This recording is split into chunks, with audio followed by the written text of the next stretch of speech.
single after nine. You at the microphone like you managed to sign. Just like you did the young girl with the front. Yo, boy, stop. Get on.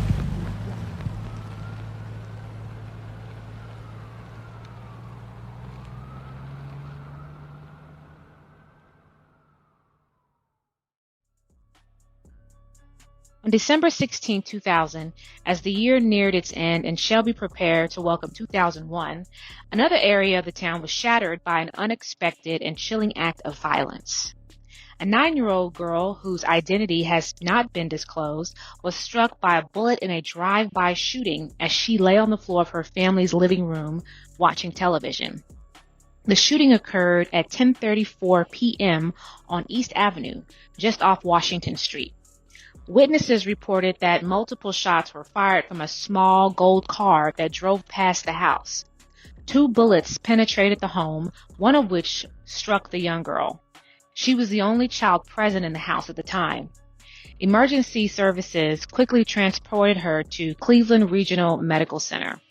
While her condition was not immediately released, authorities later stated that the girl was not seriously injured and was expected to recover.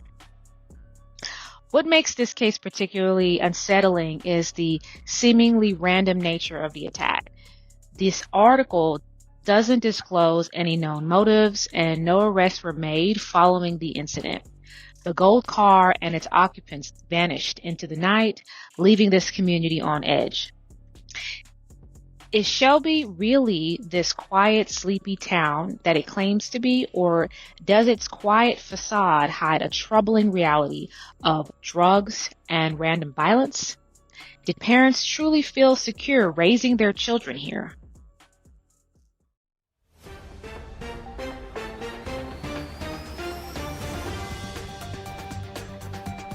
This just in, breaking news is breaking out everywhere. It is August 3rd, 2001, just 2 days before what would have been Aisha Degree's 11th birthday, and nearly a year and a half after her disappearance. A shocking discovery was made along Highway 18 in Burke County, 26 miles in the opposite direction of where she was last reportedly seen. Terry Fleming, a 44-year-old grading contractor, was clearing land when he spotted a weather-beaten book bag lying in the woods. At first, he ignored it and continued working. He even used his 47,000-pound track hoe to nudge the bag, expecting it to break open, but it didn't. After hours of avoidance, he finally flipped it over and looked inside. What he found was a black and beige book bag containing Aisha Degree's name and home phone number written inside.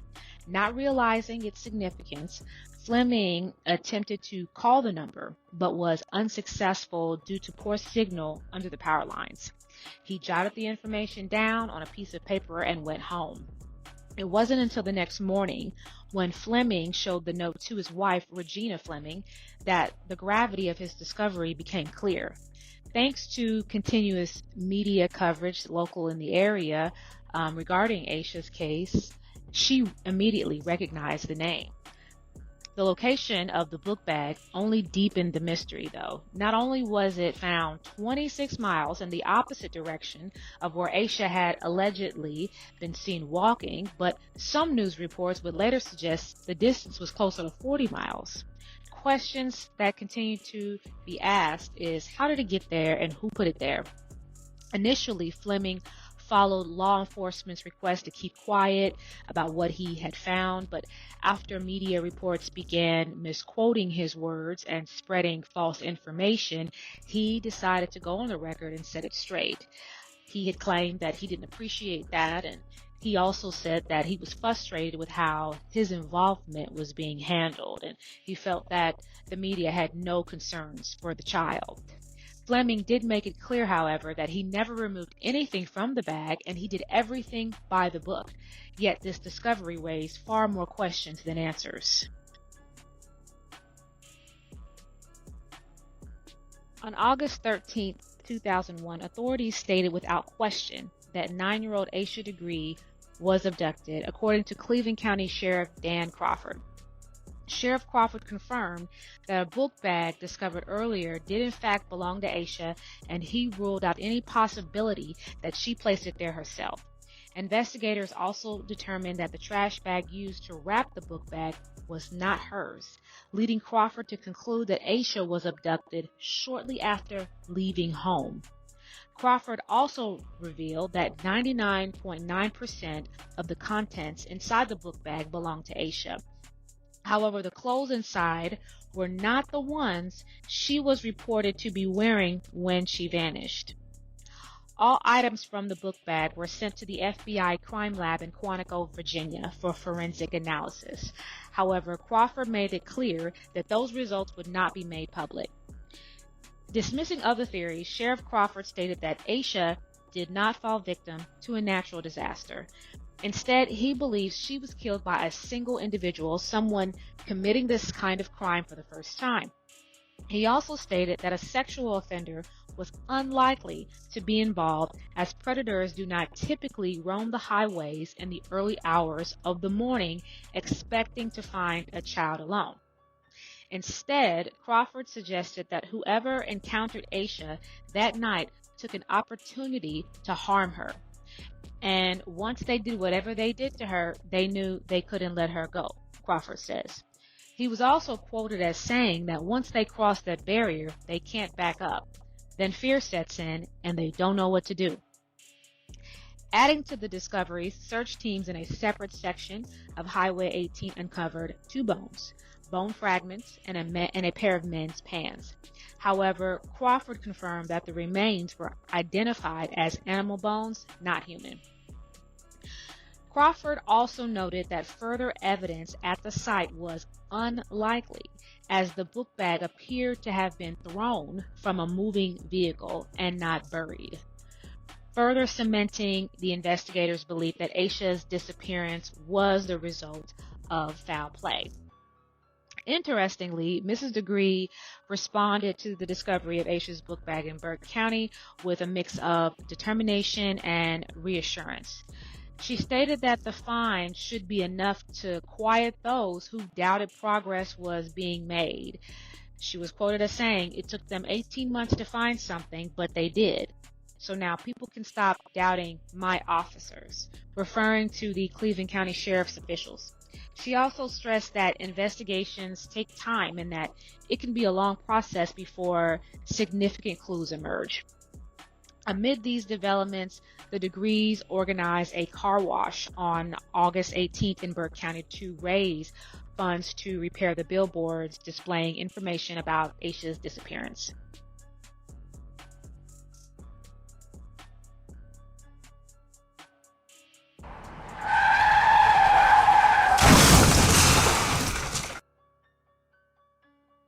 On a seemingly normal, clear afternoon, Harold Degree was involved in a severe and perplexing car crash that left him critically injured. On August 27, 2000, while driving his 1985 dark blue Oldsmobile Cutlass east on West Zion Church Road near Metcalf Road at around 3 p.m., Harold inexplicably crossed the center line, veering into oncoming traffic and colliding head-on with 23-year-old Michael Laney's green GMC truck. The crash took place on a 45-mile-per-hour stretch of road where Laney attempted to slow down and move toward the median to avoid impact, but he was unsuccessful. Emergency responders arrived at the scene to find Harold trapped inside his vehicle. Firefighter Billy Fortenberry, who helped extract Harold from the wreckage, reported that despite the severity of the crash, Harold was conscious and able to speak as he was freed from his vehicle. Laney, whose injuries were far less serious, was able to walk to the ambulance and was treated and released from the hospital later that evening. Harold, however, was in far worse condition. He was initially transported to Cleveland Regional Medical Center before being airlifted to Carolina's Medical Center in Charlotte for emergency care. His injuries were extensive, requiring multiple surgeries, including facial reconstruction and procedures to repair a dislocated hip and knee. He remained hospitalized for more than a month. Authorities cited Harold with a traffic violation for being left of center, though the charge was later dismissed. His vehicle lacked airbags, which may have contributed to the severity of his injuries. The explanation for Harold's sudden swerve into oncoming traffic came from his wife, Iquilla, who attributed the wreck to a reaction between his blood pressure medication and an icy drink he purchased from a convenience store. She speculated that the extreme cold of the drink, combined with his medication, caused him to faint at the wheel, an explanation that definitely raised some questions. Amid Harold's hospitalization, another strange turn of events occurred when Iquilla herself suffered a serious injury. While staying at the hospital's hospitality room with her mother, she broke her foot attempting to open an air vent. She later required surgery and had pins placed in her foot, followed by a battle with a staph infection and a blood clot. At the time, rumors surrounding Aisha's disappearance resurfaced with renewed intensity. According to Iquilla, some had speculated that Harold had been planning to turn himself in after the holidays, allegedly confessing to killing Aisha and burying her book bag. Iquilla denied these claims, dismissing them as baseless gossip that had plagued her family for the past 2 years. Before Aisha's book bag was discovered, the claim that Harold had buried it may have seemed like nothing more than cruel speculation. However, Iquilla stated that these rumors had been circulating for 2 years, meaning that people began whispering about it shortly after Aisha disappeared. I'm not understanding that comment that Iquilla made. Why was Harold the focus of these rumors? Was this simply small town gossip, or had he ever been considered a suspect in the investigation? The discovery of Aisha's book bag appeared to validate at least part of that rumor, right? So she's saying that some speculated that Harold had been planning to turn himself in after the holidays, allegedly confessing to killing Aisha and burying her book bag. So it appears that it validates part of the rumor because her book bag had been hidden to some degree. The question is how did people already seem to know this detail before it became public knowledge? Again, I don't know if this is poor reporting or misreporting. I don't know if in this report is Iquilla trying to say that they've been having to deal with rumors for the last couple of years, or if she is specifically saying that they've had to deal with the rumors of her book bag being hidden somewhere and that Harold was responsible. However, she expressed frustration that their son O'Brien had also been exposed to those very same rumors. She revealed that he had been in counseling since the day his sister went missing and acknowledged the strain that their family had endured. Despite the whispers and suspicions, she insisted the rumors only made them stronger.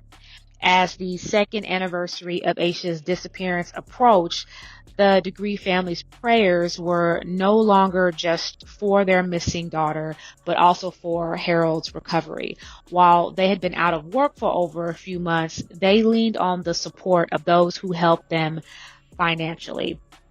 Meanwhile, the ongoing search for missing 9-year-old Aisha faced a significant setback when a planned third search effort was postponed due to the September 11 terrorist attacks.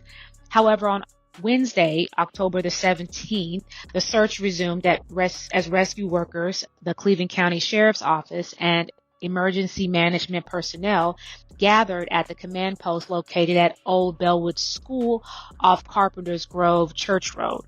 The search effort focused on a stretch of North Carolina Highway 18 North from Falston to the Lincoln County line, a location investigators believe may still hold critical evidence at that time.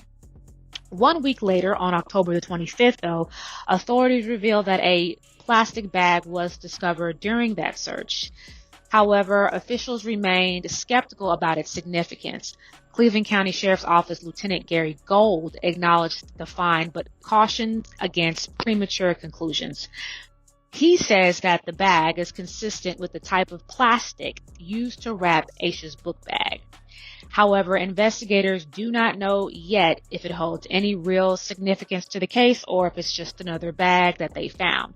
That plastic bag was also sent to the FBI crime lab in Quantico for forensic testing. By this time, Aisha had been missing for a year and a half when her book bag was discovered by contractor Terry Fleming. Investigators believed her bag had been there for a significant period of time before it was found. Yet, despite this discovery, there were no other major breakthroughs in her case. When we look at other cases of missing children in and around Cleveland County, we see a pattern, one that makes Aisha's disappearance feel even more disturbing. Time and time again, when children went missing, search efforts were swift, resources were deployed immediately, and within hours or days, those children were found alive and safe.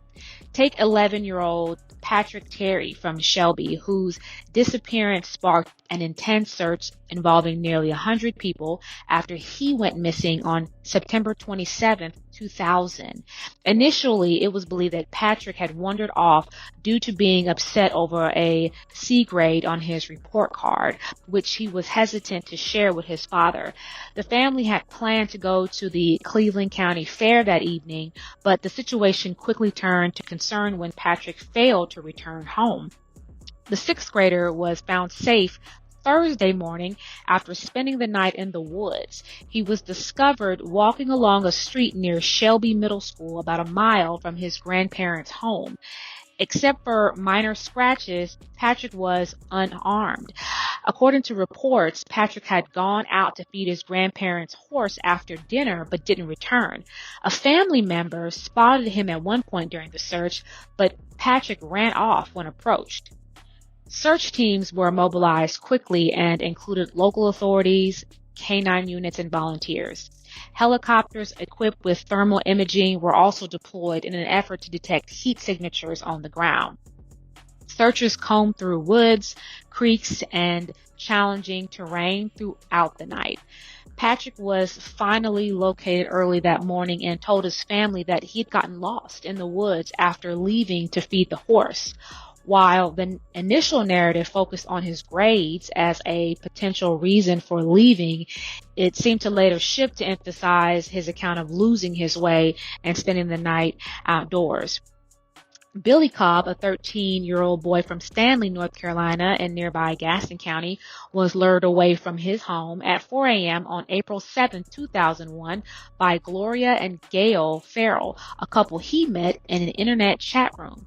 Gloria had misrepresented herself during their online interactions, claiming she was 28 years old.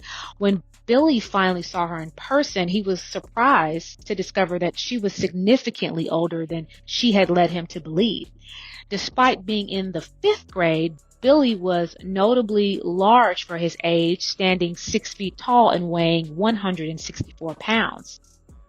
The FBI located Billy on April 10th in Vernon, Alabama, using information from his computer, and he was safely returned to his family on Friday, April 20th, over 2 weeks later. According to the Charlotte Observer, Billy claimed that he was afraid to leave or contact anyone during his time with the Farrells because he feared he would be hurt. However, the Shelby Star later reported that upon his return, Billy revealed he had been treated well by the Farrells during his time in Alabama. When asked about his reason for leaving without informing his family, Billy explained that he didn't believe they cared about him because they never act like it.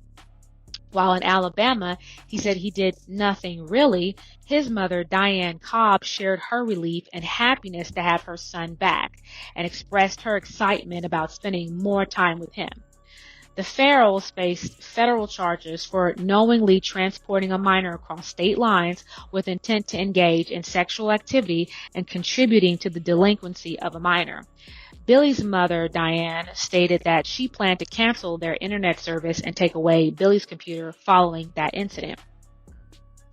On April 23, 2003, in Cleveland County, a 9-year-old girl reported missing that Thursday from Union Elementary School on Union Church Road, was found safe 4 hours later in a wooded area near the school.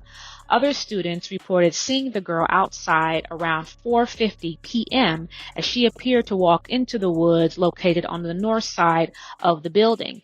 Rapid search teams assisted by the Cleveland County Sheriff's Department K-9 units discovered the child at 8:45 p.m., approximately 300 yards from the school. She was unharmed. Another 11-year-old girl whose name has also been withheld was abducted on the evening of Saturday, September the 6th, 2003, during a tractor pull event in Cleveland County. After becoming separated from her mother, the girl began searching for her. A man who was reportedly a volunteer security guard at the event approached her and offered to help find her mother, using this as an opportunity to lure her away. Instead, the man took her to a forested area where she was sexually assaulted. She was found the following morning tied to a tree with a cut on her chest. The man who later confessed to the crime was Danny Ray Johnson of Lawndale. It was later revealed that his brother Herbert Johnson and their mother, with whom Danny lived, were also present at the event. Notably, Danny had been questioned in 2001 when Aisha Degree's backpack was discovered near his home. However, authorities determined that Danny was incarcerated in West Virginia at the time of Aisha's disappearance, while Herbert was at Broughton Hospital, a state psychiatric facility in Morganton. Not only did Danny and Herbert Johnson live near the site, but Raymond Moses, founder of About Face Boot Camp, also owned properties near the location where Aisha Degree's book bag was found. His facility also operated just a few miles away in Morganton. If you remember from episode 5, Moses was right there in the thick of the search efforts. Looking at the way other missing children's cases in Cleveland County were handled, a clear pattern emerges. Each child was portrayed as a victim of external circumstances, whether they were lost, lured away, or abducted. In a stark contrast, Aisha Degree's case was framed as if she left home entirely of her own volition, shifting responsibility away from potential outside threats. The way a child's missing case is characterized from the start dictates how law enforcement responds. For example, traffic checkpoints were not deployed until February 16th, 2 days after Aisha's disappearance. Since authorities believed Aisha had run away, search efforts would have prioritized areas where a child might hide, such as wooded areas, parks, or abandoned buildings. In missing child cases, law enforcement must strategically allocate resources based on the most likely scenario. If Aisha was assumed to be a runaway, officers likely focused their efforts on ground searches rather than immediately considering the possibility of foul play. However, given the unusual circumstances of her disappearance, an abduction should have been strongly suspected early on, triggering immediate roadblocks and driver checkpoints within hours, not days. Had checkpoints been set up sooner, law enforcement could have intercepted a suspect or uncovered critical evidence before it was too late. Simply put, if Aisha had run away, she likely would have been found. On October 22, 2000, 17-year-old Heather Michelle Stevens of Shelby, North Carolina, falsely accused 6 boys of gang raping her to avoid getting in trouble with her parents for staying out all night. When investigators asked her to take a polygraph test, she admitted to fabricating the allegations. Although Stevens initially accused 6 boys, law enforcement arrested only 3, all of whom were black, at Burns High School in front of their classmates. They were charged with first-degree rape, first-degree sexual offense, and crimes against nature, all severe felony offenses. Despite having no prior criminal records, they were treated as dangerous criminals taken into custody. The arrest had serious consequences for the teens and their families. One mother struggled financially, falling behind on bills after paying $1,000 to a bondsman to secure her son's release. The NAACP in the Shelby chapter strongly condemned the wrongful arrest of 3 black teens following the false rape allegations made by Heather Stevens, who is a white teenager in Cleveland County, North Carolina. The organization described the arrest as a blatant display of racial bias in policing, stating that they reek of racism. Law enforcement swiftly arrested 3 black students at Burns High School in front of their classmates, charging them with serious felonies, first-degree rape, first-degree sexual offense, and crimes against nature, based solely on the words of a white accuser. Despite no physical evidence and no criminal history, these young men were immediately treated as dangerous criminals. When Stevens later admitted that she fabricated the entire story, authorities did not express regret for their actions. Instead, Captain Billy Benton of the Cleveland County Sheriff's Office defended the arrest, insisting that law enforcement had acted appropriately given the information at the time. The NAACP strongly criticized this as a double standard in law enforcement's response, calling out the historical pattern of criminalizing black youth without due process while showing leniency towards white individuals. Here, the NAACP's condemnation of the wrongful arrest here speaks to a potential larger issue, a pattern of racial bias in how law enforcement in Cleveland County might respond to black youth. When a white teenager falsely accused black boys of a horrific crime, police acted immediately and aggressively, making public arrests, filing severe felony charges, and treating them as criminals despite having no physical evidence. Despite Aisha being an extremely young child, authorities initially classified her disappearance as a runaway rather than an abduction. Labeling her as a runaway was likely a dangerous misstep, even if law enforcement appeared to do everything right. The question remains, would Aisha have been found if her disappearance had been treated as an abduction from the start? Why was the assumption that she ran away so readily accepted instead of treating it as a crime? I think we tend to see this pattern in other missing children cases, such as the case of 7-year-old Alexis Patterson, who is outside of North Carolina. On June 5th, 2002, Elizabeth Smart, a 14-year-old white girl from a wealthy Salt Lake City family, was abducted at gunpoint from her bedroom. Her disappearance dominated national headlines, generating massive media coverage, public outrage, and a widespread search effort. Elizabeth Smart was found alive 9 months later, 18 miles from her home in Sandy, Utah. In contrast, Alexis Patterson, a 7-year-old black girl from Milwaukee, Wisconsin, disappeared a month earlier on May 3rd, 2002, while walking to school. Despite the tragic circumstances, her case received little national attention, and outside of the Milwaukee area, most Americans have never even heard of her disappearance. According to the Boston Globe, a Globe Nexus search revealed 332 stories prominently featuring Elizabeth Smart, compared to only 45 stories mentioning Alexis Patterson in the same way.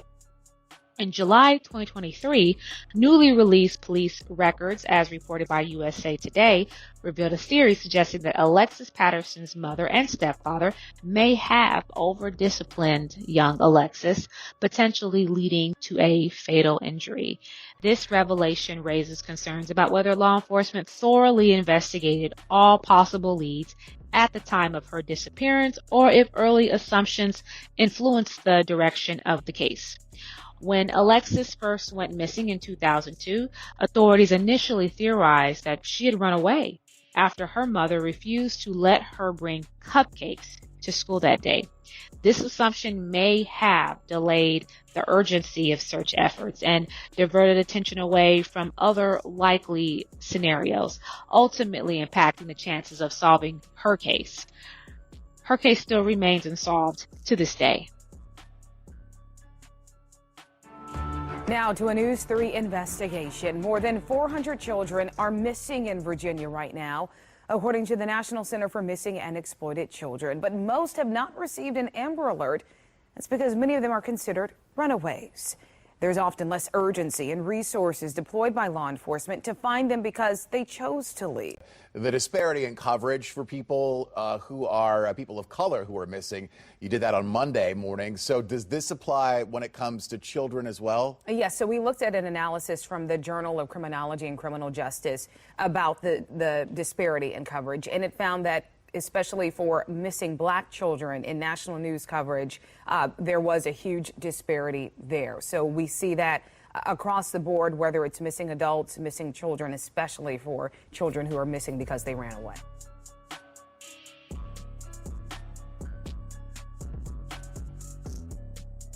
Thank you for listening to this episode of Cleveland County Valentine.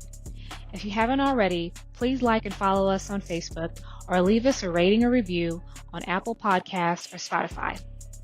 I would also like to encourage anyone who knows anything at all about Aisha's disappearance to come forward and share what you know. I want this podcast to be an outlet for people surrounding this case. Have yourself a great rest of the week and join us next time for a new episode of Cleveland County Valentine.